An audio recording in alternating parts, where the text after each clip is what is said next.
एक गांव में कालिया, गोपी और जग्गू नाम के 3 आवारा और बेवकूफ युवक रहते थे। उन तीनों की आपस में गहरी दोस्ती थी। तीनों गांव में आवारा घूमते फिरते रहते थे। एक दिन वो तीनों गांव में बने हुए छोटे से खोखे पर चाय पी रहे थे कि तभी दुकानदार ने उनसे कहा, ये आज तुम तीनों की आखिरी चाय है। तुम तीनों ने 6 महीने से अभी तक उधारी नहीं चुकाई। अरे तो क्या हुआ, हम कहीं भागे थोड़ी जा रहे हैं, दे देंगे तेरे पैसे, इतना बड़बड़ा क्यों रहा बे? ये सुनते हुए मुझे पूरे 3 महीने हो गए। अबे तो 3 महीने और सुन ले, हम तीनों को जल्दी काम धंधा मिल जाएगा, समझा? पहली तनख्वाह से तेरे पैसे तेरे मुंह पर मार देंगे। गोपी की बात सुनकर दुकानदार का गुस्सा 7वें आसमान पर पहुंच गया। एक तो तुम तीनों ने 6 महीने से उधार का पैसा नहीं दिया, ऊपर से मुझसे जबान भी लड़ा रहे हो। तुम तीनों को शर्म बची है कि नहीं? अबे काहे की शर्म? जिसने करी शर्म उसके फूटे कर्म। कितने पैसे हुए तेरे? आज के पैसे मिलाकर पूरे 4,000 रुपए।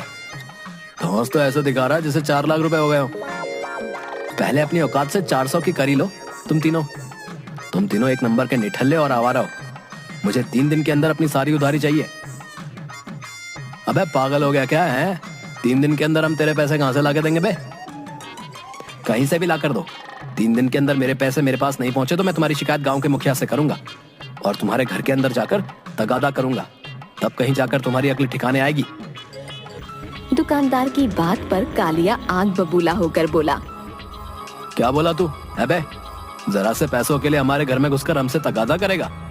ऐसा करके तो देख, मार मार के तेरे शरीर में भूसना भर दिया ना, फिर क्या दियो। तभी अचानक वहाँ पर गांव का मुखिया आ गया। उन चारों को आपस में झगड़ते देख मुखिया कड़क कर आवाज में बोला, क्या हुआ, तुम चारों आपस में झगड़ा क्यों कर रहे हो बे? देखिए मुखिया जी, एक तो इन तीनों ने 6 महीने से चाय का एक पैसा भी नहीं दिया और जब मैंने इनसे पैसे मांगे तो उल्टा मुझसे बदतमीजी करने लगे।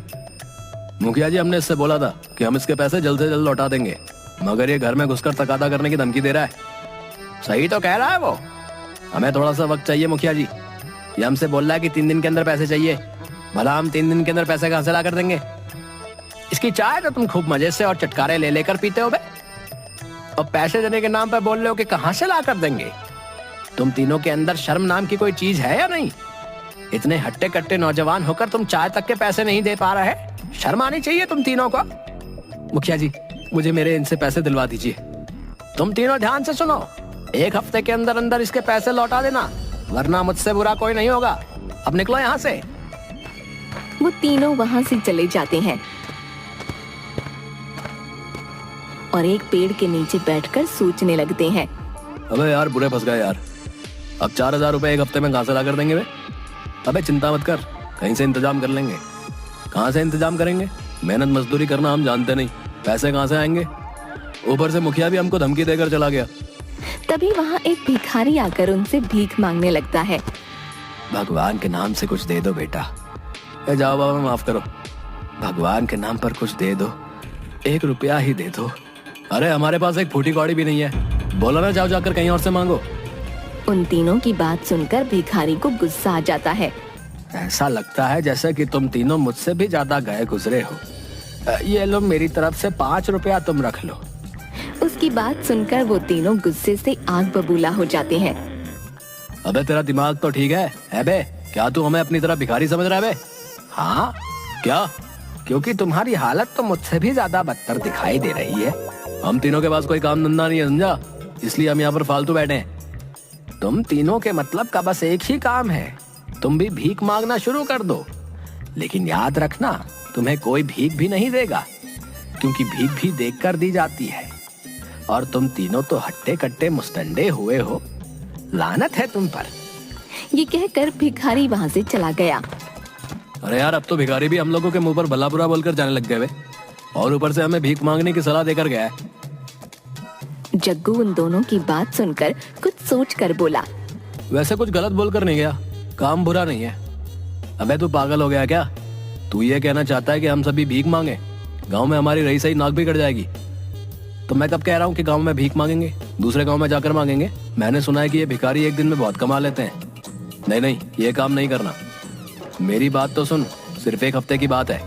1 हफ्ते में इतने तो हम लोग भी पैसे भीख मांग कर जमा कर ही लेंगे कि उस चाय के दुकानदार की उधारी चुका दें, और बोल देंगे कि हम तीनों बाहर बहुत मेहनत मजदूरी करके ये पैसे जमा करके लेकर आए हैं। इससे हमारा गांव में भी नाम हो जाएगा और कोई हमें निठल्ला और निकम्मा भी नहीं कहेगा। जग्गू की बात सुनकर गोपी और कालिया की आंखों में चमक आ गई। लेकिन यार हम तीनों को भीख देगा कौन? जब हमसे कोई भीख मांगने आता है तो हम उससे खुद बोल देते हैं कि कोई काम धंधा नहीं कर सकता क्या? इसका भी उपाय है मेरे पास। कैसा उपाय? हम तीनों को बस थोड़ी सी एक्टिंग करनी पड़ेगी। हम तीनों में से एक अंधा, एक बहरा, एक गूंगा बन जाएगा। उसके बाद हम तीनों का काम आसान। लोग हम पर तरस खाकर आसानी से भीख भी दे देंगे, समझे?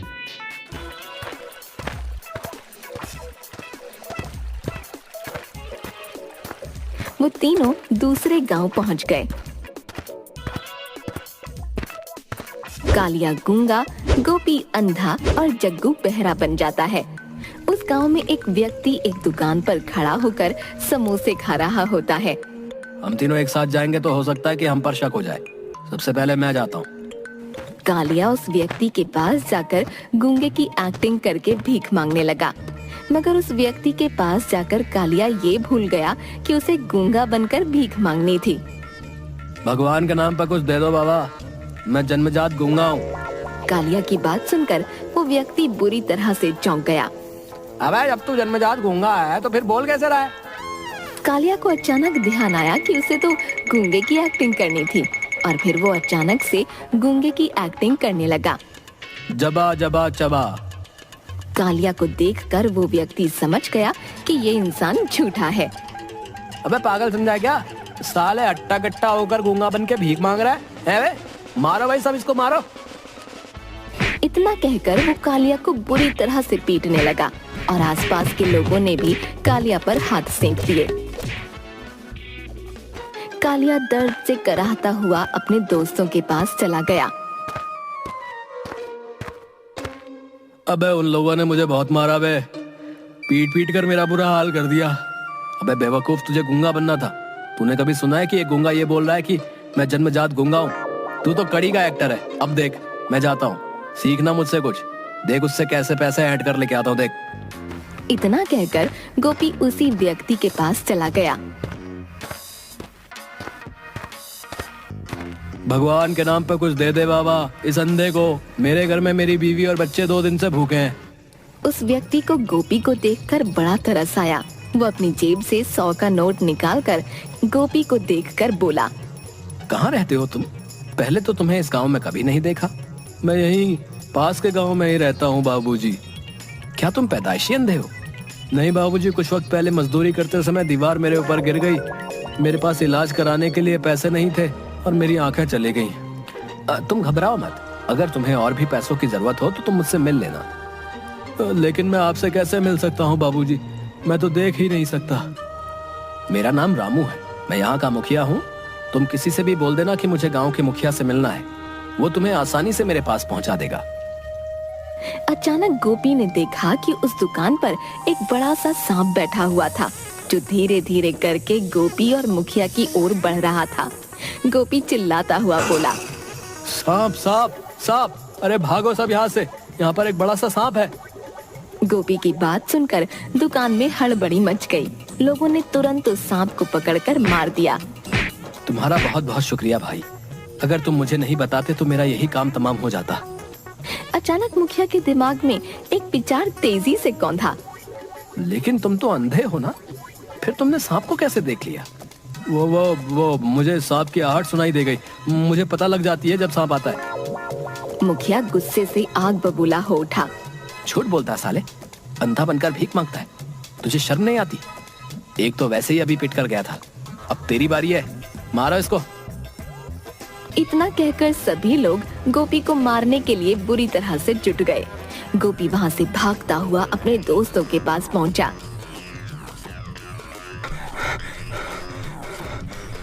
तू तो बड़ी बड़ी डींगे आन कर गया था, आ गया मार खाकर। अरे यार, एक्टिंग तो मैंने सही की थी, लेकिन बोलना मेरी मजबूरी थी। अगर नहीं बताता तो वो सांप मुझे भी डस सकता था। तभी जग्गू गुस्से में बोला, अरे तुम दोनों किसी काम के नहीं हो, तुम दोनों कुत्ते की तरह मार खाकर आ गए। तुमसे तो ठीक से एक्टिंग भी नहीं होती। तू तो बहुत 30 मार खाए ना, सलमान खान के बाद तो तेरी एक्टिंग का ही नंबर आता है। अब तुम दोनों ध्यान से देखना बे, किस तरह मैं उस गांव के मुखिया को बेवकूफ बनाता हूँ, समझे? रहने दे भाई, मुझे लगता है कि हमें ठिकाना बदल लेना चाहिए। कहीं तू भी अगर पकड़ा गया तो लेने के देने पड़ जाएंगे। मैं तुम लोगों की तरह बेवकूफ नहीं हूँ, बहुत फिल्में देखी है मैंने। मुझे लगता है कालिया सही कह रहा है जग्गू। आज अगर मुंबई चला जाऊंगा तो बड़े से बड़ा रोल मुझे मेरी शक्ल देखकर ही मिल जाएगा, समझे? जाने दे भाई, जाने दे, इसको जाने दे। जा भाई जा। जग्गू बहरा बनकर उसी मुखिया के पास गया। ईश्वर के नाम पे कुछ दे दो बाबा। अभी 2 लोग यहाँ से पिट कर गए। पता नहीं क्यों मुझे तुझ पर भी शक हो रहा है कि तू भी उन्हीं का साथी है। मगर जग्गू उसकी बात पर कुछ नहीं बोला। अबे बहरा है क्या? जग्गू खामोश रहा। भगवान के नाम पर इस बहरे को कुछ दे दो बाबा। समझ गया, जब तू मेरी बात सुनी नहीं रहा था तो इसका मतलब वास्तव में तू बहरा है। मुखिया वही 100 का नोट निकालकर जग्गू को देने लगा कि अचानक दूसरा भिखारी मुखिया के सामने आकर खड़ा हो गया। भगवान के नाम पर कुछ दे दे बाबा। मुखिया उस भिखारी को भी कुछ पैसे देने लगा। तभी उस भिखारी की नजर जग्गू पर पड़ी। वो वही भिखारी था जो कुछ देर पहले उन तीनों दोस्तों को मिला था। मुखिया ने उस भिखारी को देखकर कहा, तू तो यहाँ पर बरसों से भीख मांग रहा है। ले, तेरा एक और साथी आ गया। मुखिया की बात सुनकर भिखारी चौंक गया। कौन सा साथी? मैं तो अकेला हूँ। अरे ये देख, ये दूसरा भिखारी है। बेचारा बहरा है, सुन नहीं सकता। पागल हो गए हो क्या मुखिया जी? ये कोई बहरा नहीं है, ये दूसरे गांव का रहने वाला है। इसके साथ इसके दूसरे निकम्मे साथी भी होंगे जो इसी तरह बिल्कुल हट्टे कट्टे हैं। उस भिखारी की बात सुनकर मुखिया गुस्से से आग बबूला हो गया और उसने एक चांटा जग्गू के कान पर जड़ दिया। इसका मतलब तू भी धोखेबाज है। भिखारी की बात पर जग्गू का गुस्सा भी आसमान पर पहुंच गया। गुस्से में वो ये भी भूल गया कि उसे यहाँ पर बहरे की एक्टिंग करनी थी। झूठ बोल रहा है ये भिखारी। आप किसी से भी पूछ लो, मैं जन्मजात बहरा हूँ। अगर तू जन्मजात बहरा है तो फिर तूने इस भिखारी की बातें कैसे सुन ली बे? मुखिया की बात सुनकर जग्गू वहाँ से भागने लगा। मुखिया ने चिल्लाकर सभी से कहा, पकड़ो इस नौटंकीबाज को। जरूरी अपने उन 2 साथियों की ओर भाग रहा होगा। जग्गू भागते हुए अपने दोस्तों के पास पहुंच गया, लेकिन उसके पीछे पीछे सभी गांव वाले पहुंच गए। यही है वो तीनों नौटंकीबाज जो भीख मांगने की एक्टिंग कर रहे हैं। इन लोगों की वजह से ही बेचारे जो असली भिखारी होते हैं उन्हें भी भीख नहीं मिल पाती। मारो इन सबको, मारो मारो। सभी गांव वालों ने उन तीनों को पीट पीट कर उनका बुरा हाल कर दिया। वो तीनों फटे हुए कपड़े लेकर अपने गांव वापस आ गए। भाई कल से मजदूरी पे चलेंगे हम तीनों। आए नहीं तो 1 हफ्ते बाद हम अपने गांव में मुखिया के हाथों भी पिटेंगे भाई। तू सही कहता है यार। आए तुम दोनों की बात सही है। हम तीनों को अब कोई काम धंधा ढूंढ लेना चाहिए। अयो। इसके बाद वो लोग सुधर गए और मेहनत से कामकाज करने लगे।